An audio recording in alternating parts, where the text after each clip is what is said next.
নমস্কার বন্ধুরা, আমার চ্যানেলে আপনাদের স্বাগত জানাই। আজকে আমি আপনাদের বানিয়ে দেখাবো কপি ডাঁটার চচ্চড়ি। আমরা কপিটা নিয়ে রান্না করে খাই, ডাঁটাটা ফেলে দিই। আমি ফেলবো না, চচ্চড়ি করব। প্রথমে কপি ডাঁটাটাকে আমি কেটে নিচ্ছি।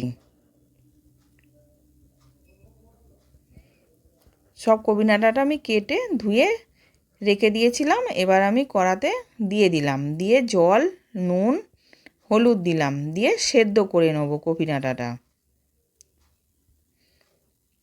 এবার সেদ্ধ হয়ে গেছে, আমি ছেঁকে রেখে দিলাম।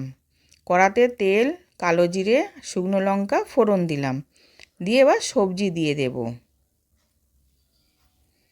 আলু দিলাম, মূলো, শিম, বেগুন দিয়ে এবার ভালো করে ভেজে নেব।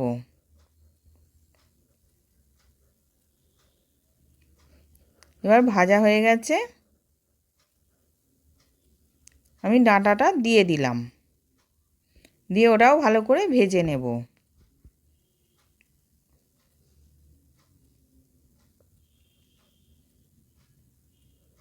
এবার ভাজা হয়ে গেছে, আমি স্বাদ মতো নুন দিলাম, হলুদ গুঁড়ো দিলাম, রেড চিলি পাউডার দিলাম, কাশ্মীরি লঙ্কা গুঁড়ো, স্বাদ মতন চিনি দিলাম, সর্ষে কাঁচা লঙ্কা পেস্ট দিলাম, দিয়ে ওটা ভালো করে মিশিয়ে নেব।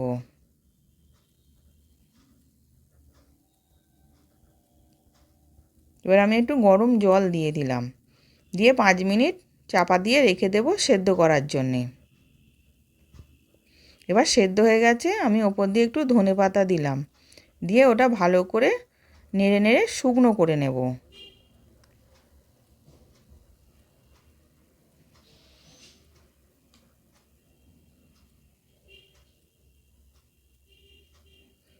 এবার হয়ে গেছে, আমি নামিয়ে নিলাম, সার্ভ করার জন্যে রেডি।